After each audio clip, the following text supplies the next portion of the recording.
Free audio post-production by alphonic.com. Hi everyone, I'm Brittany. Welcome to Randomness, where we talk about a little bit of everything, the deep, the weird, and the real. So take a breath, open your mind, and let's get into it. We are talking about something that's probably causing someone anxiety right this very second. Situationships. You know what I'm talking about. You're seeing someone, you're hanging out regularly, maybe sleeping together, having deep conversations, meeting each other's friends. You act like you're in a relationship, but if anyone asks, what are you guys? You have to do this awkward dance of, oh, we're just, hanging out. There are no labels, no commitments, no clarity. Just this weird in-between state where you're invested enough to be hurt, but not official enough to have any security. And it is exhausting. Situationships are everywhere right now, especially with dating apps, making it easy to keep your options open and all that. And they're leaving people confused, anxious, and wondering why they can't seem to get a straight answer from someone they are literally spending most of their time with.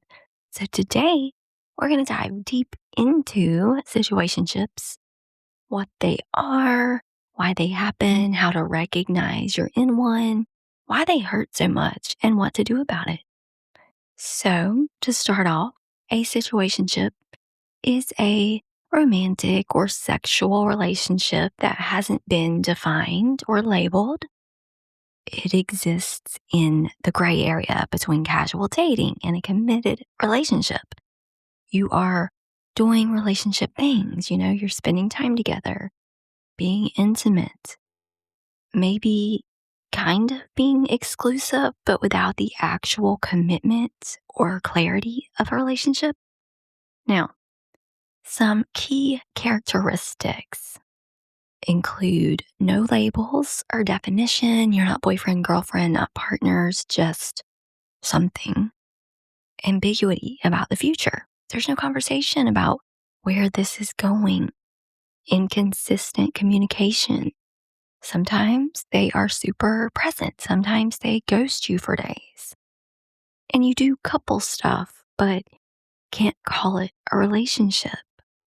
And there's kind of an avoidance of the talk. Any attempt to discuss what you are gets deflected or shut down.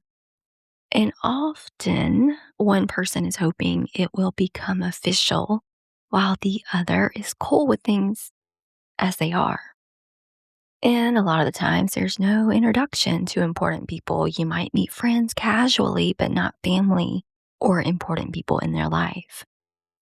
And it's kind of like surface level future planning. You make plans for next weekend, but you never for like next month or next year. It is relationship limbo, and it's confusing as hell. Now, let's clarify what a situationship isn't, because there are similar sounding things that are actually different. Casual dating, when you're casually dating, both people know it's casual. There's transparency. You're not expecting it to become serious, and you're probably dating other people. Situationships feel more serious than casual dating, but they're not acknowledged as serious. Friends with benefits. Supposed to be purely physical with clear boundaries. You're friends who hook up, but you're not doing emotional intimacy or relationship activities. Situationships, they often involve emotional intimacy, quality time, and relationship behaviors, not just sex. And of course, this one's obvious. Committed relationships. You've had the conversation, you're exclusive. There's labels, you're planning a future together, and situationships have none of that clarity. Now, the talking stage is the early phase where you're getting to know each other and figuring out if you want to date. It should be temporary, a few weeks, maybe a couple of months. Situationships can drag on for months or even years without ever progressing. And the key difference with situationships is the lack of clarity despite relationship level involvement. So, how do people end up in these undefined relationships? And there are several reasons. The most obvious one is fear of commitment. Someone, or maybe both people, are afraid to commit. Maybe they've been hurt before. Maybe they're not sure what they want. Maybe they like keeping their options open. The situationship lets them have companionship and intimacy without the vulnerability of actual commitment. Then there's convenience. You like each other enough to spend time together, but not enough to make it official. It's comfortable and easy, and change requires effort. Then you might have different goals. One person wants a relationship, the other doesn't. But instead of being honest about that incompatibility, they stay in this middle ground where no one has to make a hard decision. Or maybe one or both people might not be emotionally ready for a relationship due to unhealed trauma, recent breakup, or personal issues, but they still want connection. So they settle for this half version. And you know what? Apps make it easy to always be looking for something better. Why commit when there might be someone more perfect just a swipe away? The abundance of options creates a paradox where people struggle to commit to anything because they're afraid of missing out. And they get to avoid difficult conversations. Defining the relationship, it requires vulnerability and honesty and is scary. You might get rejected. It's easier just to avoid the conversation and keep things ambiguous. In situationships, they give you relationship benefits, intimacy, companionship, sex, without the responsibilities and expectations of an actual relationship. You get to act single when it's convenient, while having someone on standby when you want company.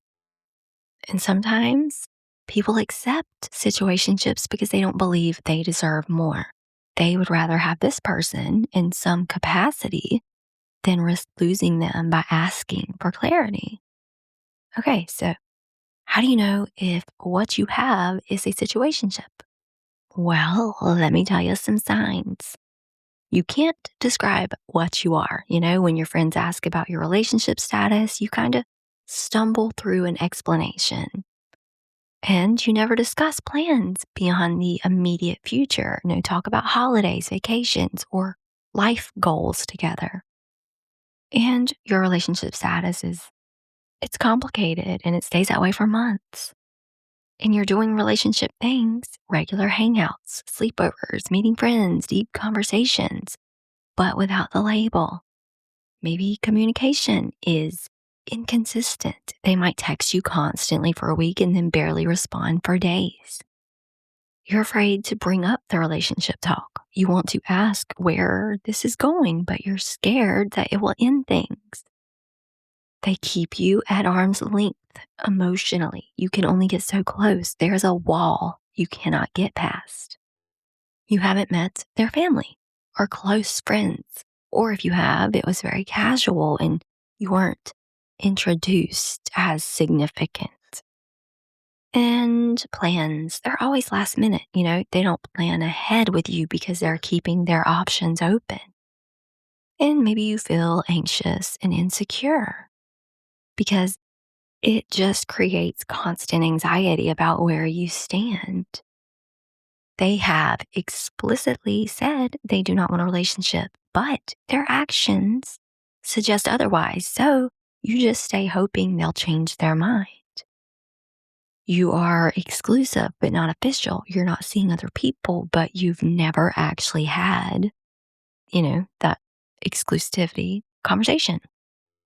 Social media is murky. They don't post you or acknowledge you online, maintaining plausible deniability about your involvement. And if you're nodding along to several of these, you are probably in a situationship, my friend. And here's the thing people don't always get. Situationships, they can hurt as much as real breakups. The ambiguity is torturous. Like, Not knowing where you stand creates constant anxiety. Your nervous system can't relax. You're invested without security. You've developed real feelings, but you have no commitment or assurance. You can't fully move on or move forward. You're kind of stuck. You can't deepen the relationship, but you're too attached to leave. You feel like you're not enough. If they won't commit, it must be because you're not good enough, right? And that's not true, but it feels that way. You're grieving something that wasn't even real.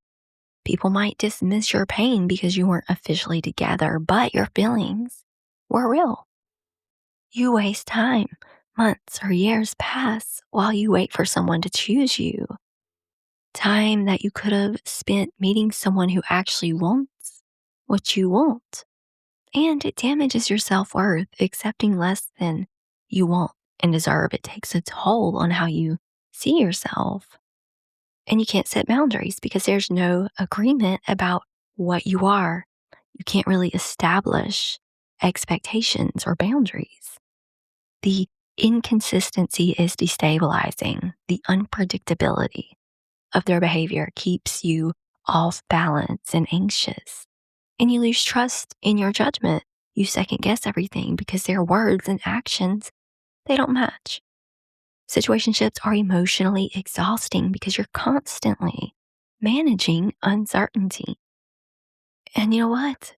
Situationships, they often follow a predictable pattern. One person wants more. And this goes back to like the anxious avoidant dynamic.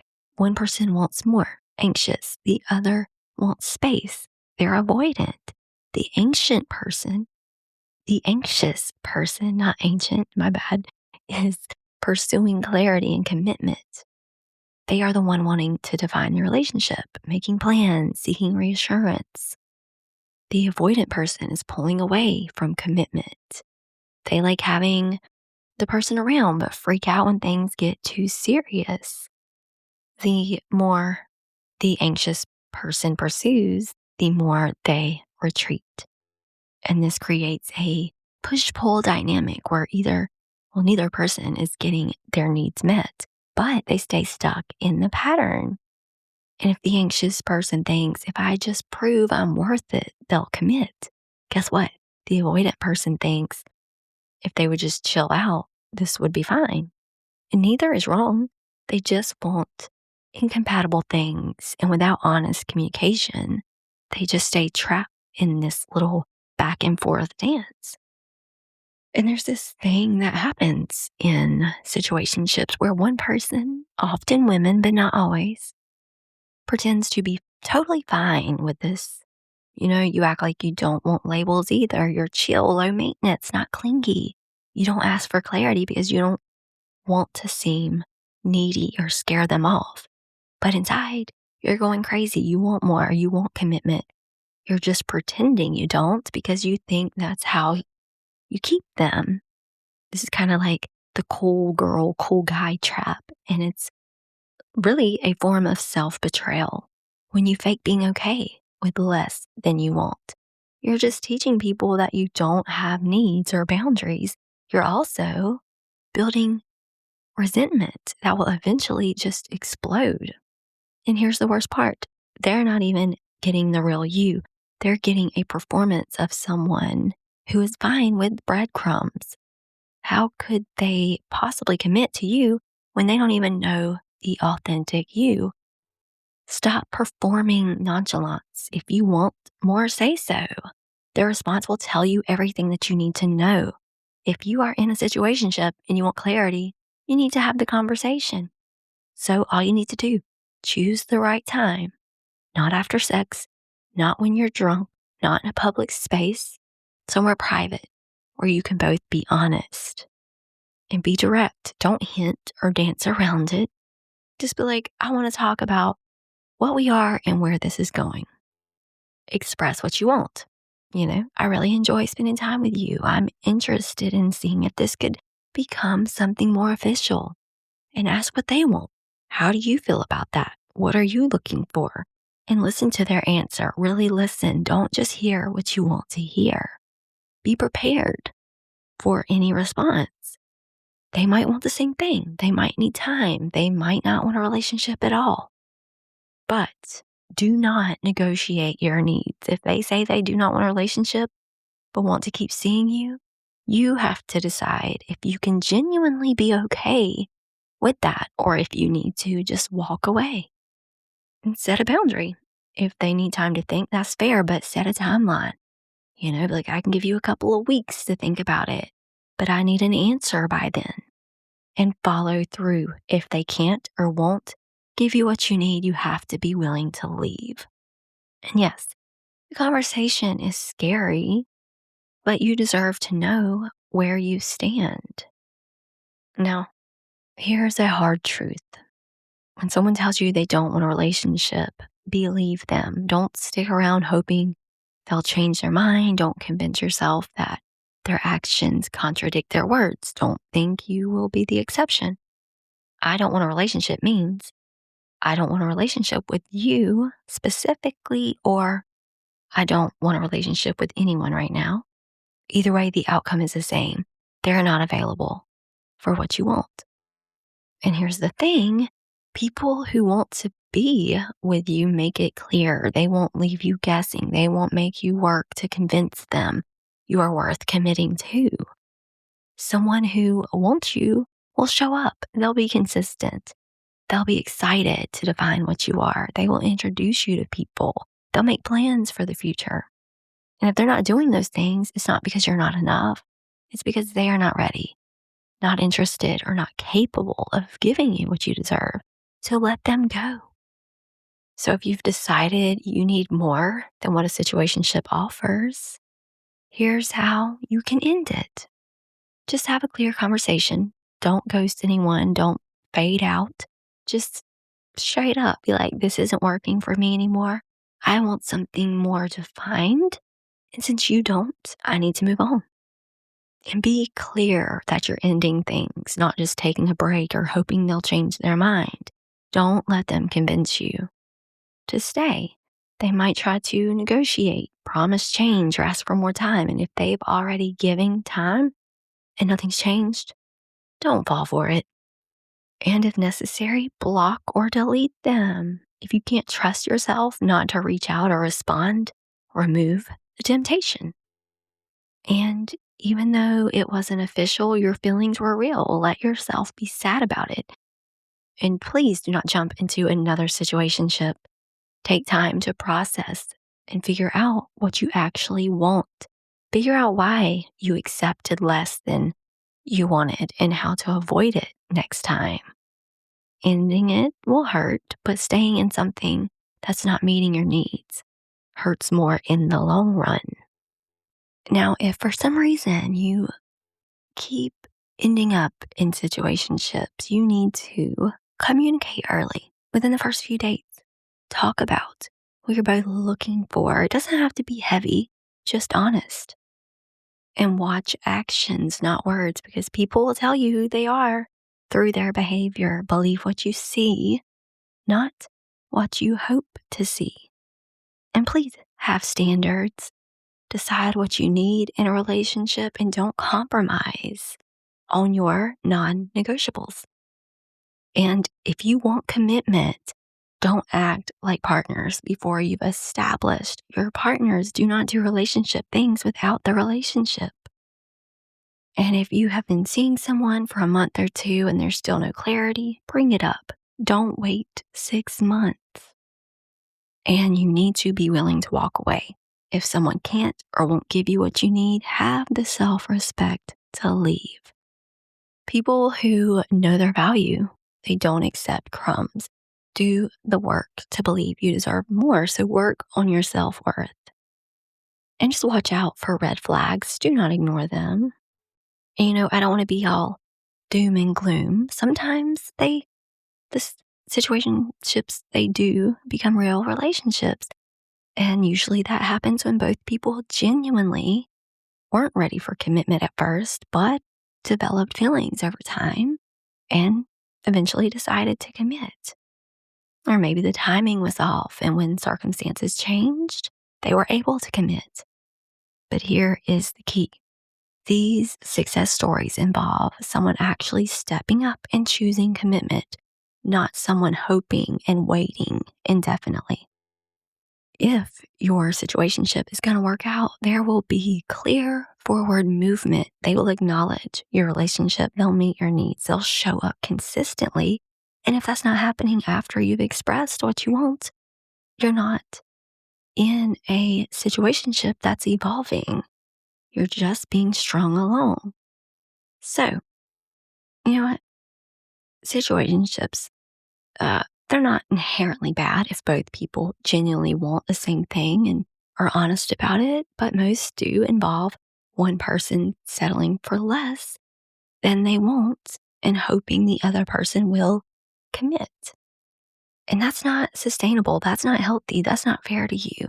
You deserve someone who's excited to be with you, someone who doesn't need to be convinced of your worth, someone who says, yes, let's do this without, bitching or leading you on for months.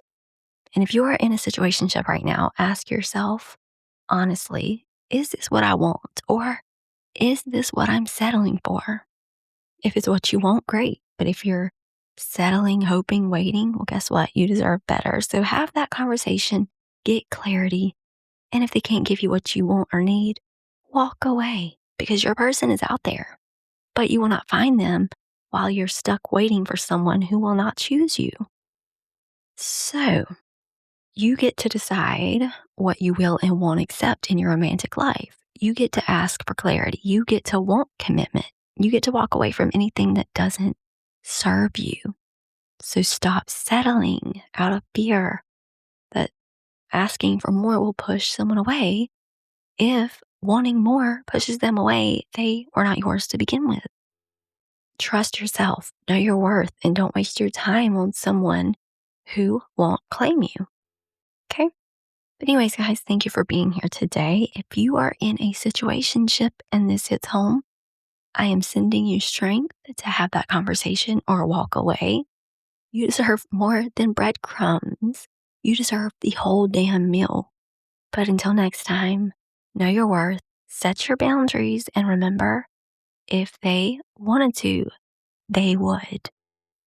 All right, guys, that's it for today. Thanks so much for listening. If you enjoyed today's episode, make sure to follow. And remember, keep your energy grounded, your mind open, and your curiosity alive. Free audio post-production by alphonic.com.